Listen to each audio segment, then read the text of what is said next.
Ajala Nene here of Nenewa. We're here for the Tourism Virtual Summit. Our headline is the business of tourism in Nigeria.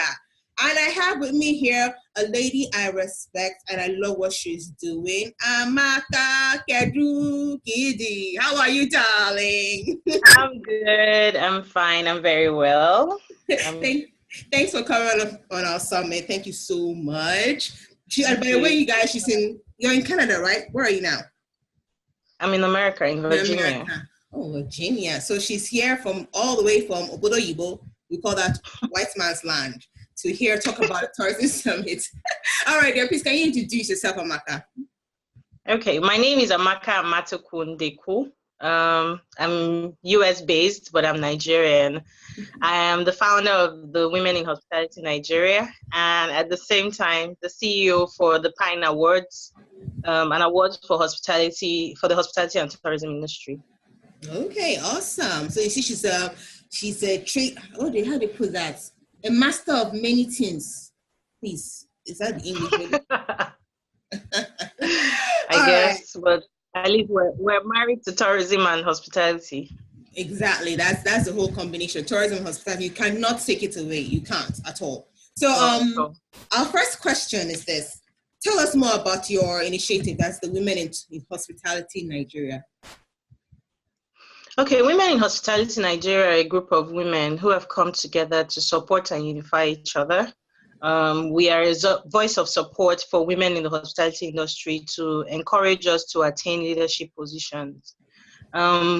We found out that there's some kind of inequality in the top level for women. We have more women on middle levels and men actually taking over the top. So we're coming together to encourage ourselves to advance our careers, at least beef up our personalities, our profiles to be able to get to the top and also become top managers. Okay. Our core values are excellence, accountability, we're reliable, we support each other. Because we're homely and hospitable, we also extend our support to some men. But basically more of women. That's what we do. Okay, that's a beautiful initiative. And how can someone come on board if they're interested to join in this initiative? Everybody that is interested in hospitality or tourism is female, particularly, is welcome to join us. Anyone with intention to be part of hospitality and tourism, they're welcome to join us. You just have to register with us. If you're interested, you send us an email and our admin and membership officer will respond to you and give you the details on how to be a member. Okay, all right, that's awesome. So now what's the difference between tourism and hospitality and how do they correlate? Okay, so tourism basically is a concept of moving from one place to the other. So leaving your place or your comfort zone to another land, to visit them, to visit their sights and sounds, to share their culture and food, look at facilities they have. Hospitality is an act of showing a warm feeling or warm welcome to people that come to your house, that come to your place. Yeah. So it's an everyday lifestyle where you make people very comfortable, where you make people very happy. You provide facilities or resources that make them happy and comfortable. Okay. Now, tourism and hospitality are intertwined. You can't take away the other from the other person. So for tourism to thrive, you still need hospitality. For tourism to thrive, you need travels because you need to move from one place to the other. So travels brings about logistics, movement. Hospitality provides those tools that will make that tourism thrive.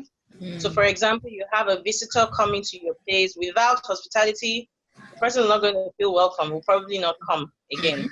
So for me, everything works together. Without tourism, there will be no hospitality. Without hospitality, there will be no tourism. Okay, thanks for breaking that down and explaining why they are different, but still very important that they come together as one. All right, so I want to read a report I read recently from the United Nations World Tourism Organization on women. Okay. So it said according to the UNWTO, that is United Nations World Tourism Organization, in some countries, tourism has almost twice as many women employees, employers, and leaders as they have in other sectors, right? From my own observation, even with this our tourism summit we're doing right now, I've noticed that I have more women than men on this tourism summit. So that shows that it's actually true. There are a lot of women in the tourism industry. Yeah. But the issue is that despite these advantages and advancements for women in this industry, inequality is still persisting. Now, the question I have is that what can you recommend? What are your recommendations on how to improve the situation in the Nigerian tourism industry?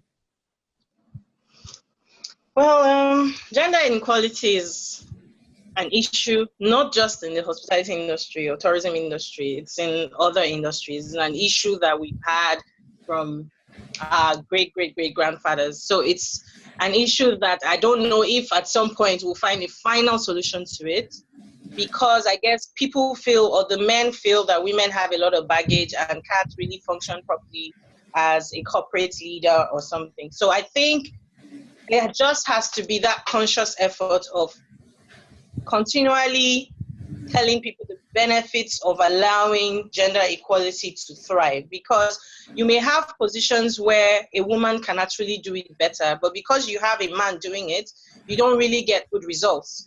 So you just need to consciously keep on reminding people that there's a benefit and there's a reason why you should allow qualified people to actually handle different positions, whether male or female. Then also, we can also provide platforms for women to also empower themselves and upgrade, because not every one of them actually see the reason why they should go anywhere. Yeah, that's true. So you need to provide those platforms where those women can empower themselves, where those women can thrive, advance their careers, so that they can also compete with their male counterparts. So for me, in summary, it's just provide the platforms to empower these women, keep on singing and talking about the benefits of gender equality, allow the women also be at the top as long as they are qualified. Okay. So we just keep bringing it out, keep talking about it, keep saying the benefits of women. Talking about it. Yeah. Okay. All right. Thanks for that. So my next question is this. Okay. So I am a big campaigner for sustainable tourism as a tool for development. I believe that tourism, hospitality, we can use these things to actually create impact in the society from the grassroots all the way up to the higher level. So now, how can women in the tourism industry, both the tourism and hospitality, because you're for both, how can women in the Nigerian tourism and hospitality industry be encouraged to play a special role in the development of sustainable tourism? Okay, first of all, sometimes I get confused about sustainable tourism in Nigeria. I may be confused what type of sustainable tourism we are trying to portray or we are trying to sell. Are we the eco-tourism? Are we green tourism? Are we rural tourism? Are we community tourism? I think we're tilting more to community, where we're asking people to come and see our sights and sound and see what we have. But Nigeria as a whole, are we even trying to develop these things, those community things, those rural things that would actually drive visitors to come? So if women don't have that platform or don't have those things there to actually drive this tourism, how are they going to achieve it? No matter how they try to come up with ideas or initiatives, will it be lasting? Will it be sustainable? So I think for me, it's a collective thing where all stakeholders have to come together and decide what kind of sustainable tourism are we going to practice? What are we going to thrive on? Is it community? Okay, community, let's start developing. Now that is where you go to each state and all those sights and sounds are being properly developed and maintained. And then you have women getting involved in sustaining these things. So it's something that collectively as a country, we have to sort out which sustainable tourism we are practicing. And then I know women are very strong. We always come up with initiatives. We will be able to try and sustain this thing. So that's my take on it. Okay, so it's a general thing. It's not just women. It's about all of us, and we should know, like you said, it's either are we doing community sustainable tourism, are we doing eco tourism? What are we actually focusing on? So we actually build that one first before we can say, okay, we want to do all the types. So let's focus on one, sort that out, and get people to come on board. Okay. Thank you. Okay. Yes. Okay. All right. So the Women in Hospitality Nigeria, that's your initiative. You guys conduct trainings, workshops, conferences for women. So can you tell us more about these programs and how they're helping women in the tourism and hospitality industry? Okay, so because we're women operating in the industry, so we sort of know issues and things we're lacking to improve ourselves. So we in Women in Hospitality try to address these issues, try to create platforms where other women can learn and get some techniques or strategies on how to solve these issues. So we also have a WhatsApp group where we discuss on personal issues, maybe experiences you've had at work, rub minds, we give advice and support each other. So most of our trainings are focused on either sales and marketing, digital marketing, how to use digital marketing to your advantage. We've talked about customer service. We've talked about issues that we face as women in the industry. The last seminar we talked about strategies on how to bloom in your industry. As far as you've chosen hospitality and tourism, how do you make something good out of it? So we had speakers that talked to us on how to transform your career goals into reality, how to push for excellence in the industry. So we try to touch those aspects that actually affect us generally in the industry. And as women, how can we turn it around for something good for us? We've had a lot of women that have good things to say about what we're doing because they've learned strategies, they've learned ways to handle work pressure. They've gotten ways of, okay, I think I want to advance my career so that I can attain this position because I want to be there. So we're getting good feedbacks. And then we also promised our members that when there are job opportunities, we'll make it open to them for those that are probably looking for career changes or job positions or job changes, or they don't even have a job and they need one and they're qualified. We've been able to get a lot of people jobs. Those that feel they want to branch out to be entrepreneurs, they've been encouraged to do so. So we have someone who has started a cleaning company. There's someone who has started her sales and marketing agency. So we have women that have good feedbacks from this association. So like how many times do you do all these trainings and workshops? How many times? So workshops once a year. So we are doing one training, one workshop, and then one initiative every year. Okay. So we ensure that we have one workshop or seminar, one training program, and an initiative. Then this year we're open to a lot of collaborations with other people. And we're hoping to expanding more, do more with others, because it can't be a standalone association. You have to also collaborate with other initiatives. Okay, awesome. You guys are doing a good job, by the way. Well done. Thank you. Thank you. All right. So you mentioned your the Pine Awards, that you're the CEO of it, which I was one of your nominees for the Pine Awards. Thank you very much. Thank you very much. I hope you win next year. By God's grace. So, can you tell us more about this award? The Pine Awards is an award for celebrating excellence in the hospitality and tourism industry. Its aim is to celebrate those behind the scenes. So it's not just about the brands or the companies. We're also reaching out to individuals, the employees who are actually doing most of the work. So we feel it's about time these people are celebrated and given a reason and a justification for loving the industry, for being passionate enough to serve people, irrespective of the kind of people they meet. So we're looking at this as a tool or a source of motivation for everyone in the industry to say, okay, I want to work hard this year because I also want to be called a winner, or I want to be a nominee for an award to tell me that I did very well. Yeah, actually, because all the awards that you're given, some people were a bit confused. Why are they giving this? Why are they giving that? So I had to explain to some people, see, this is an award to actually appreciate those who are the unappreciated. Not that they're not appreciated, though, don't get me wrong, but I saw it as an award that those, like you said, behind the scene, those who people may not notice them, they're doing the work. So it was actually very humbling to see you guys actually appreciate people like the finance part. Someone was like, why they appreciate someone in finance? What is he doing? How did they know? But the thing is that you people know how these people work, what they do. Yeah, but he's doing a lot. Finance person, he has a lot to do because he has to make sure there's money available to get all the products and services that are required for the hotel to render to an individual. He makes sure that you get your cash back. He makes sure that your receipts are properly accounted for. He makes sure that when you pay, you get a proper documentation for the companies that you use the hotels. They all need proper documentation on when they pay. So his own job he's doing.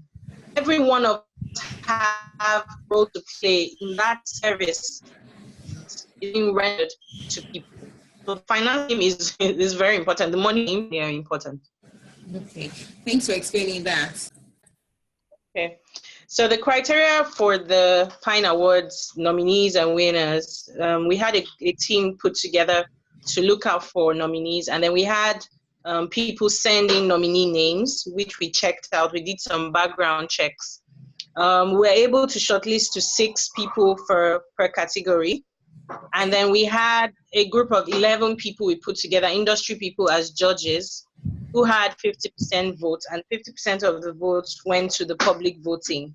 Okay. So it was the public voting that actually determined who was the actual winner. Okay. Yes. So through the public voting, that's how we got the public voting and the judges voting. That's how we got the winners from the 6 nominees. Oh. Next year is way tougher. We're going to try and make it tougher, and hoping that people would respond more now to the awards, because initially people weren't sure what it was all about, whether it was for real, whether it was genuine. So those that would have probably submitted nominees didn't bother. So we're hoping that next year now, when we call out for nominees, which will even start from this year, people will actually respond and send in nominee names so that we can shortlist and then get to know the nominees. We're going to start calling out for nominations from September this year, and we'll close it February next year. So that gives enough time for people to throw in names that they think deserve to be considered as a nominee for the awards. Okay, awesome. Okay, at least now people can understand how you guys got the winner. So thanks for that. Any last words? Any last words to our women in the Nigerian tourism and hospitality industry? Any advice to them? Yes, I would say we're doing a good job. I'm even proud that we're coming out to participate. The likes of you, Amaka, Fumi, Sikemi. I'm impressed with what we're doing, and I think we should keep pushing. But our advice, we should stop seeing each other as competition. Let's come together and make the industry really, really, really great. Because I know we women are very great and we can do a lot. Mm-hmm. So that thing of seeing the other person as a competition, I think is unhealthy. I think we should come together, collaborate. We can do a lot together and actually thrive, both personally and for the industry. All right. Thank you so much, Amaka. Thank you so much for your time and for telling us how awesome we women are. We should collaborate more. We should take leadership roles. We should keep training ourselves and giving ourselves more knowledge. That's the only way that women can actually have a say in the industry. Stay in the industry. Thank you so much, Amaka. I really appreciate your time. Yes, definitely. You're welcome. Thank you so much for having me. Thank you. Thank you too. All right, then. Bye-bye. All right. Bye.